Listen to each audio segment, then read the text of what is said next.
It has been many years since I have told anyone about my experience. I normally keep it to myself, as anyone I tell it to thinks I am crazy. I don't blame them either. If someone told me this story, I would think they were a lunatic. Be me. Just got out of high school, wanted to do something fun. I decide that I'll kayak through the Florida Everglades, by myself. My mom hates the idea, my dad thinks I'll be fine. I had been camping, backpacking, and kayaking for about 7 years then, so I was fairly experienced in bushcraft.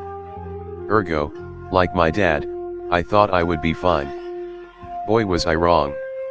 As a precaution, my dad gives me my great-grandfather's old groundhog hunting rifle. MFW. My great-grandfather's groundhog rifle is a M1903 Springfield. Regardless, I grab my shit and rush off into the unknown. I decided to kayak around the Thousand Island portion of the Everglades. I pushed off at a small island known as Chokoloskee, and I made my way into the wild. I was ecstatic.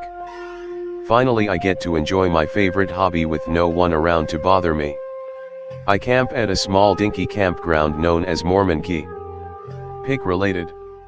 It was a 10+ mile kayaking trip to get there, plus part of that was just navigated through the mangroves. Needless to say, I was tired as fuck. Make camp, cook dinner, watch the sunset, and go to sleep. I wake up to howling in the distance. Sounds like a wolf. Problem is, wolves have been extinct in the Everglades since like 1910. Kinda weirded out, but there is a body of water between me and the howling, so I don't really dwell on it. I wake up, make up a quick breakfast, and continue heading south on my kayak. End up going down the Lost Man's River. See red circle in pic. Find a place down the river to camp. Set up camp, eat, and sleep. That would be my last comfortable night of sleep for the rest of the trip, and maybe the rest of my life. Wake up the next day refreshed, and head further down the river. Eventually hit the mainland. See blue circle on pic. I walk about 1.5 miles east before I decide to turn back. That was a mistake. I tripped, fell, hit my head, and knocked myself out. Fuck me. I wake up about 2 hours later. I pick myself up, orient myself, and start heading back towards the kayak. I get to where the kayak was, and it was gone. The rope is still tied to a mangrove, but the middle is chewed through. It finally hits me. The kayak is fucking gone. My tent, most of my food, water, other gear, and, most importantly, my transportation is gone. I decide to get to dry land, as I don't want to be in the mangroves at night. I get to dry land, eat a granola bar, and decide to head northeast in the morning, to try and get help. I fall asleep with my head on my pack and next to a fire. I wake up, only 4 hours later, to the noise of howling. Wolf howling. Once again baffled, seeing as they should be extinct around here, I shine my light into the brush. I see an absolutely gargantuan wolf, bigger than I've ever seen. Think the size of a rhinoceros. I flip the fuck out, and add what little dry wood I have to the fire. I spend the night clutching my rifle next to a dying fire. They eventually fuck off, but I don't let down my guard. Around sunrise, I immediately head northeast. I'm tired, hungry, thirsty, and just want to get help. I'm slowing trudging through knee-high water. I consider ditching the rifle to get rid of weight, but then I remember those wolves. I keep going on and on, mindlessly, checking every 10 or so minutes to make sure I am on course. In the middle of these mangroves is a small dry area. I figure that I could rest here for a short while. I walk into the clearing and I see a structure. It's a pyramid. In the fucking Everglades. Think pic related, but smaller. I am dumbfounded at what a pyramid would be doing this far out here. I didn't think that the local tribes ever got this advanced. I needed to keep moving, but I just found a hidden pyramid in the middle of the Everglades. Archaeologists and historians would kill to find this. I figure I need to stop and at least look at the place. I climb up to the top, and there is a pit. Just a dark pit. Out of the pit I can hear something faint. I get down on all fours so I can hear it better. I realize that there is wailing coming from the pit. Griefful, painful, wailing. I promptly get up and try to get the fuck out of there. In a rush, I trip, see a pattern. After tripping, the wailing turns to straight up screaming. It sounds like a fucking banshee.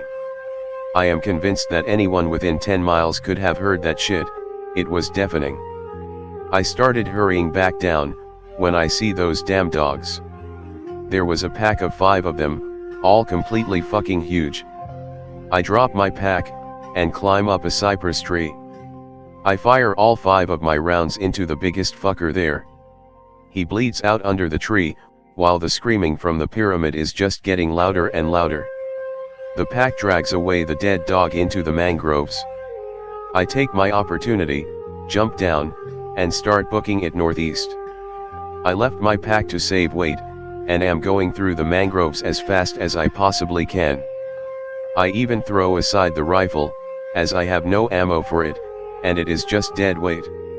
Eventually, after an hour, I can't hear the screaming anymore. I'm dehydrated as fuck and hungry, but I keep moving forward. I find myself on a road, loop road scenic drive, with a bunch of police cars. They hesitate when they see me, because I look like I've been through hell and back. They get me water and a granola bar, and tell me to sit tight for an ambulance.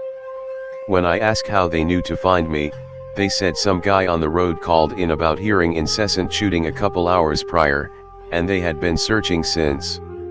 I get to the hospital, and the police interrogate me. I hesitate, and tell them that I got lost, and fired those shots at an alligator. They accept it, and leave me alone. My family comes up in hysterics to see me. I confide in my dad about what actually happened. Naturally, he doesn't believe me, and said that the dehydration must have made me hallucinate it. I go home and keep bringing it up. Eventually he has me admitted to a psychiatrist for delusions and hallucinations. Gee, thanks Dad. I brought the story up to 2 different people, and both had the same response. I'm never going back to that place again, and I just want to forget about this, but I felt like I needed to tell someone. I don't care if you believe me or not, as no one else does, I just needed to get it out. I don't know what I found out there, and it will probably stay that way. Good night/x/, I'm going to bed. Good tale, Floridanon. Did you feel any Indiana Jones vibes at all? Or just terror? Upon discovering the pyramid, I was still in survival mode. I guess I had a little bit of a Indiana Jones vibe, hence why I climbed to the top, but I mostly just wanted to get out of the Everglades as quick as possible. You were supposed to go into the pyramid and find a great sword in the clutches of a mummified Atlantean king and use it to cleave off your shackles and hew the Hyperborean dire wolves asunder with the great ancient blade and your iron thews while you call out an oath to Crom. But instead you fucked up so bad you not only failed to take revenge on the Serpent King who took your father's sword, but you let the reptiles have your great-grandfather's rifle too. Why the fuck would anybody kayak through a giant sweltering alligator spawning pit to begin with? Your comment made me chuckle.